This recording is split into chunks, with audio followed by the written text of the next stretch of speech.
সেদিন আমাদের যাওয়ার কথা ছিল এক অন্নপ্রাশন বাড়ির উদ্দেশ্যে, কিন্তু রাস্তা ভুল করে চলে গিয়েছি বাংলাদেশ বর্ডারে। সেদিন অনেক বড় একটা বিপদের হাত থেকে বেঁচে ফিরলাম বাড়িতে। শেষে কি করে খুঁজে পেলাম অন্নপ্রাশন বাড়ি আর কারি বা অন্নপ্রাশন ছিল সবটাই শেয়ার করব তোমাদের সাথে এই ব্লগে। সো ব্লগটা স্কিপ না করে চলো ব্লগটা দেখতে থাকো, অনেক বেশি ইন্টারেস্টিং হতে চলেছে।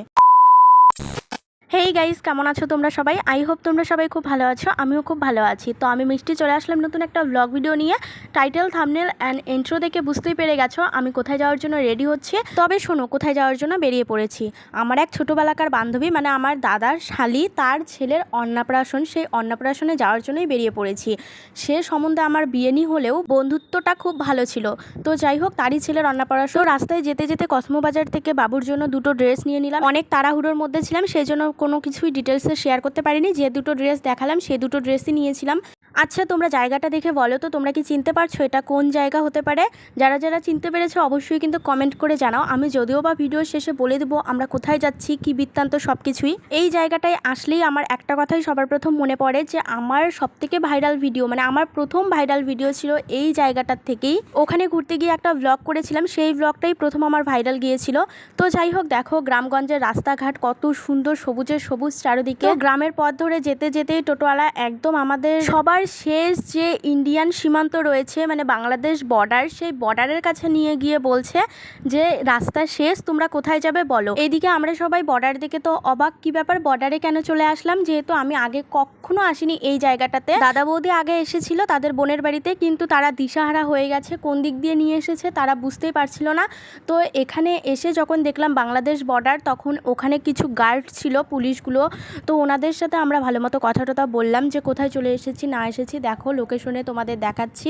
যাওয়ার কথা ছিল অন্য রাস্তায়, চলে এসেছি ভুল করে অন্য রাস্তায়। তো যাই হোক, এখানে বেশিক্ষণ আমাদের দাঁড়াতে দেয়নি, যেহেতু আমরাও আগে কখনো বাংলাদেশ বর্ডার দেখিনি, মানে আমি কখনো দেখিনি, এই প্রথম সামনাসামনি দেখছি।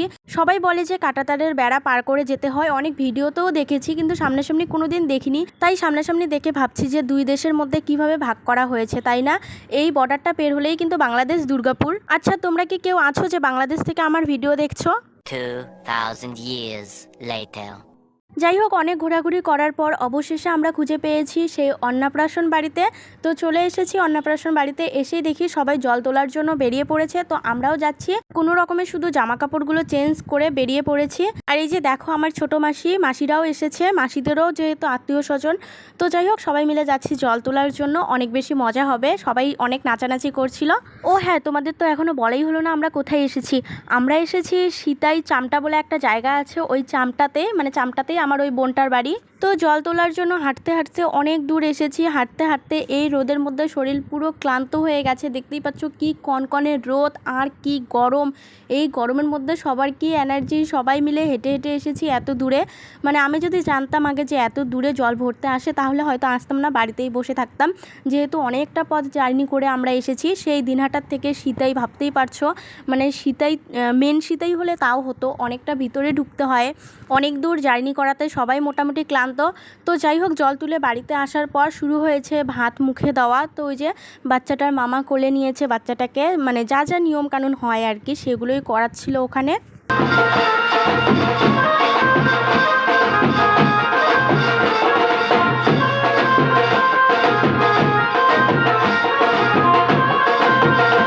ভাত মুখে দেওয়ার অনুষ্ঠান শেষ হওয়ার পর সবাই মিলে বেরিয়ে পড়েছি টোটোতে করে ঘুরতে যাওয়ার জন্য, মানে বাচ্চাটাকে যে ঘুরতে নিয়ে যাবে সেই ঘুরতে যাওয়ার জন্য। যাই হোক, ওখানে গিয়েও অনেক বড় একটা বিপদের মুখে পড়েছি।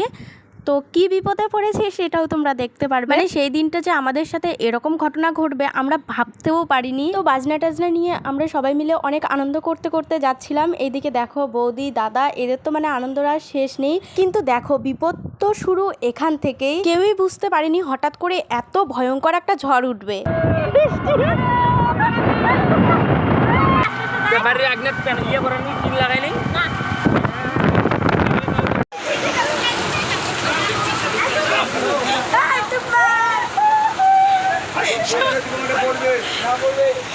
এমন মুষলধারে বৃষ্টি,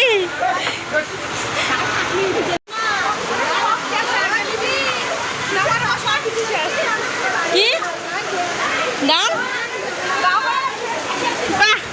আমরা তো কোনো রকমে সবার প্রথমে চলে এসেছি, আর এমন টোটোতে উঠেছি যে একটা টোটোতে যে মানে দুই সাইড দিয়ে প্লাস্টিক থাকবে সেই প্লাস্টিকটুকুনি পর্যন্ত ছিল না।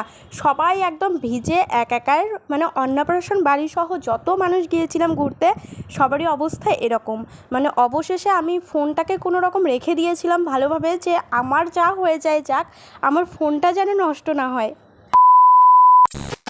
1 ঘন্টা ধরে মুষলধারে বৃষ্টি পড়ার পর যখন বৃষ্টিটা নর্মাল হয়ে এসেছে তখন আর কি অনুষ্ঠান বাড়িতে একটু একটু করে লোক আসা শুরু করেছে। যাই হোক, এখন মনে হচ্ছে যে অনুষ্ঠান বাড়ি। তো আমাদের যেহেতু রাত্রেবেলায় বাড়ি ফেরার কথা ছিল, সেই জন্য আমরা বৃষ্টি কমার পরে পরেই মানে প্রথম ব্যাচেই খাওয়ার জন্য যাচ্ছিলাম খাওয়ার প্যান্ডেলে।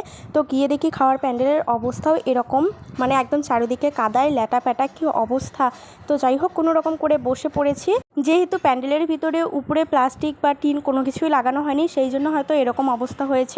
তো তারপর ভালোভাবে সবাই খাওয়া দাওয়া করে আমরা বেরিয়ে পড়েছি বাড়িতে যাওয়ার উদ্দেশ্যে, কিন্তু সেদিন আর আমাদের বাড়িতে আসাও হয়নি। তো যাই হোক, তোমরা অনেকেই বলো আমাকে লং ব্লগ পোস্ট করতে, এই যে লং ব্লগ পোস্ট করেছি, কেমন লাগলো জানিও।